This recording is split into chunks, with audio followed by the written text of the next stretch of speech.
SYL पर CM Saini का बड़ा बयान आया है। उन्होंने कहा है कि SYL पर मिलकर बैठकर समाधान निकलेगा। पंजाब हमारा बड़ा भाई है, वो हमेशा हमारी मदद करता है। विवाद का कुछ न कुछ हल जरूर निकालेंगे। दिल्ली दौरे के दौरान सीएम सैनी ने यह बयान दिया है। मुख्यमंत्री नायब सिंह सैनी ने श्यामा प्रसाद मुखर्जी की जयंती पर उनकी प्रतिमा पर पुष्प भी अर्पित किए हैं। मुख्यमंत्री के साथ भाजपा प्रदेश अध्यक्ष मोहन लाल कौशिक ने भी श्यामा प्रसाद मुखर्जी की जयंती पर पुष्प अर्पित किए और इस मौके पर सीएम ने नई दिल्ली स्थित हरियाणा भवन में पौधे भी लगाए। इस दौरान उन्होंने 9 जुलाई को होने वाली बैठक को लेकर भी कहा है कि इस मुद्दे का हल SYL के जो मुद्दा है, जो शुरू से ही गर्माता आया है, इस पर बैठकर ही समाधान निकलेगा। उन्होंने यह भी कहा है कि पंजाब हमारा बड़ा भाई है, हमेशा हमारा साथ दिया है और इस मसले का हल भी बैठकर ही निकालेंगे।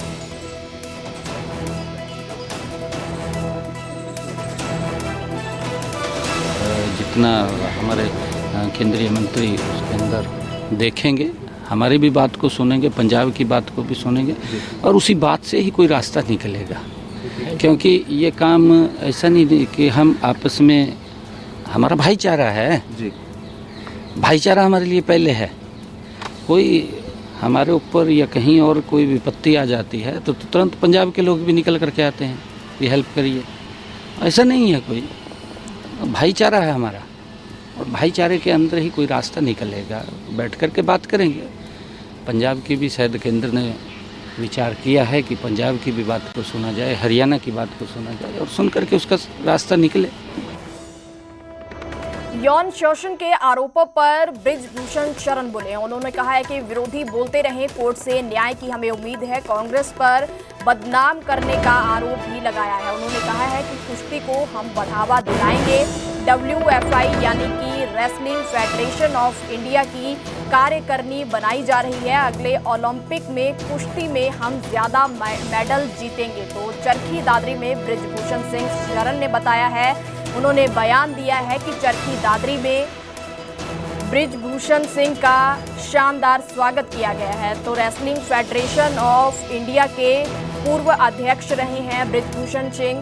तो गांव बौंद कला में रचना परमार को सम्मानित किया है। गोल्ड मेडलिस्ट खिलाड़ी हैं रचना परमार। अंडर 17 एशियाई चैंपियनशिप में उनकी तरफ से स्वर्ण पदक जीता गया है। कार्यक्रम को लेकर सुरक्षा के भी पुख्ता इंतजाम किए गए हैं। तो इस दौरान उन्होंने कहा है कि हमें न्यायपालिका पर पूरा भरोसा है, उनकी तरफ से हमें जरूर न्याय दिया जाएगा। तो यौन शोषण के आरोपों पर उन्होंने अपना बयान दिया है। उन्होंने कहा है कि विरोधी बोलते रहेंगे, कोर्ट से ही हमें न्याय की उम्मीद है।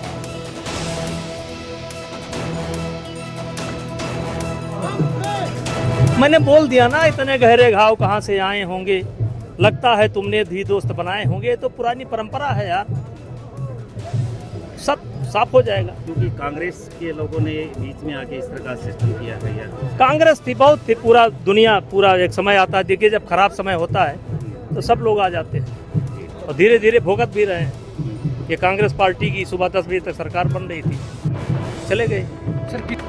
हरियाणा में बीजेपी के नए दफ्तरों का आज उद्घाटन किया गया है। दिल्ली से जेपी नड्डा वर्चुअली उद्घाटन करेंगे। 3 जिला दफ्तरों का वर्चुअली उद्घाटन होगा। तो कुरुक्षेत्र, सिरसा और झज्जर के जिला कार्यालयों का उद्घाटन होगा।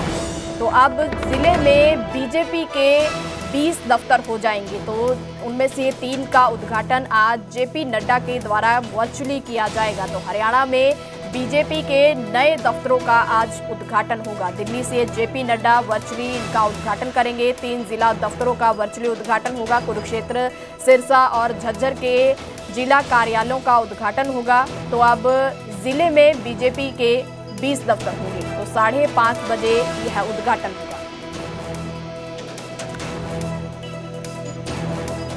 चाहे हम इसमें जिलाध्यक्ष जी के कमरे की बात करें, चाहे हमें जो भी हमारे कार्यकर्ता आते हैं उनको बैठने के लिए उनकी बात करें, हमारे जो भी वरिष्ठ नेता प्रदेश भर से आते हैं उनके लिए हम चाहे जगह की बात करें, तो बहुत ही आलीशान जो है ये कार्यालय आज हमें। अब आगे बढ़ते हैं और बात करते हैं पानीपत की। तो पानीपत के सेक्टर 13 और 17 के स्पा सेंटर में भारी हंगामा हुआ है। मसाज कराने के बाद पैसा नहीं देने को लेकर यह मामला सामने आया है, जहां युवतियों ने युवक को धक्के मारे, उसकी कॉलर पकड़ी तो युवक ने कॉल करके मौके पर अपने पिता को बुलाया। तो युवक के पिता ने स्पा सेंटर पर भारी हंगामा किया।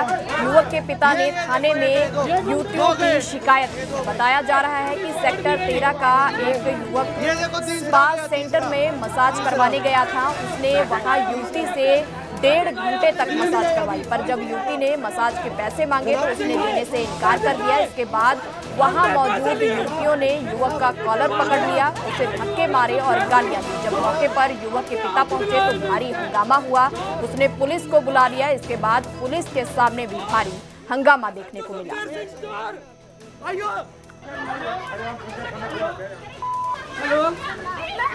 पीछे पीछे पीछे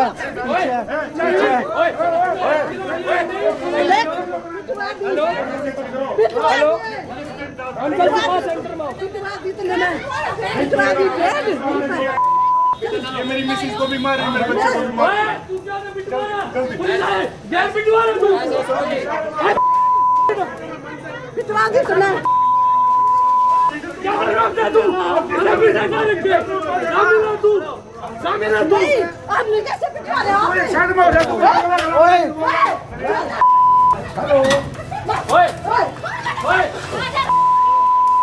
पीछे हट गया यार, पीछे हट जा।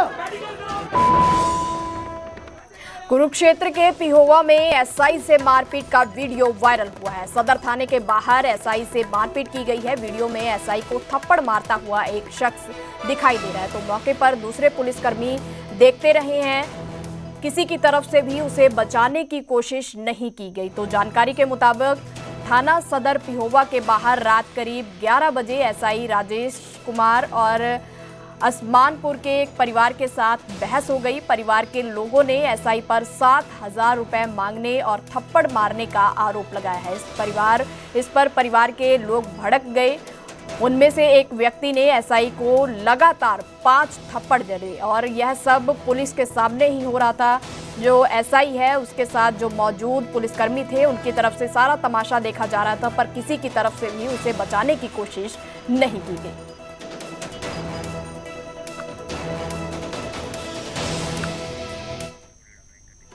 तो झज्जर नहर से 2 शव मिलने से सनसनी फैल गई है। कस्बा बेरी के पास जेएलएन नहर से 2 शव बरामद हुए हैं। बाकरा हेड के पुल पर युवक का शव फंसे होने की सूचना मिली थी, तो शव को निकालने के लिए वहां गए थे तो पुलिस को शव मिला, तो पुलिस ने एक शव बरामद किया है।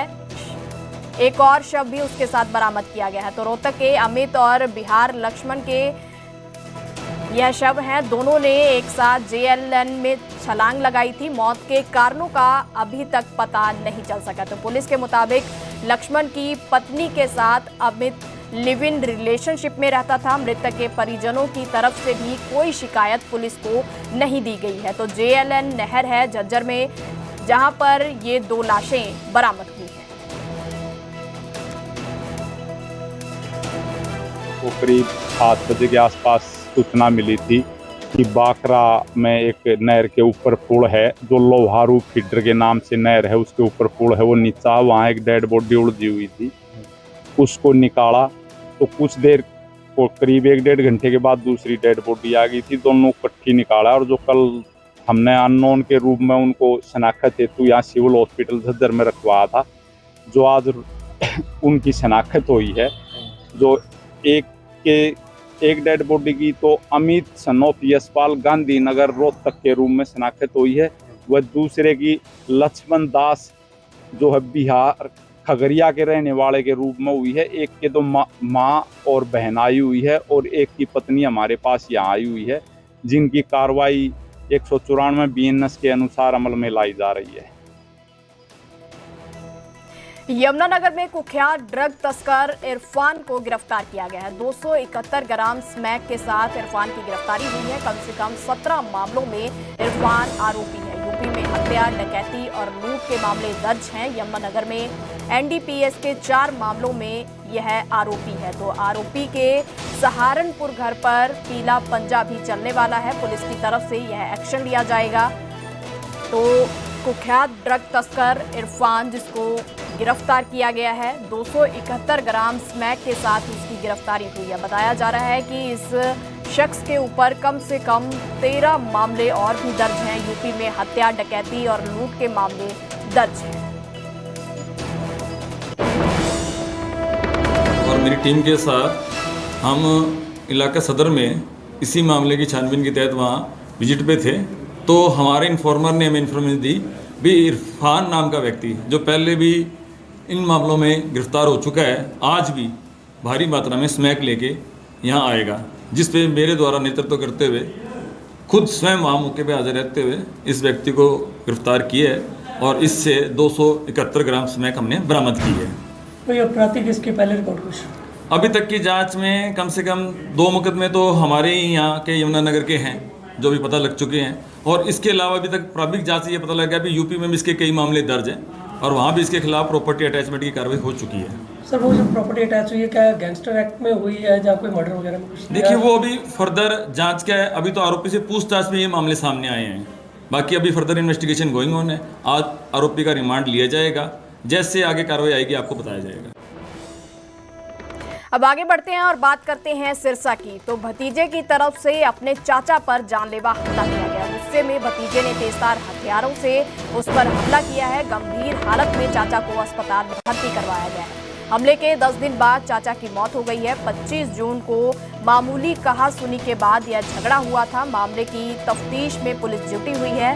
चाचा पर भतीजे के हमले का सीसीटीवी फुटेज भी सामने आया है। बताया जा रहा है कि चाचा भतीजे में गांव की जमीन को लेकर विवाद हुआ था। तो भतीजे गुड्डू ने अपने चाचा अजय कुमार को करीब 1.5 महीने पहले बिहार के गया से सिरसा बुलाया गया था। वे गांव रामनगरिया में सरदार मनप्रीत सिंह भाटिया के डेयरी फार्म पर काम करते थे। जिस दिन झगड़ा हुआ उस दिन कुछ लोग फार्म पर बैठकर शराब पी रहे थे, तभी अचानक मारपीट शुरू हो गई और भतीजे ने अपने चाचा पर जानलेवा हमला किया।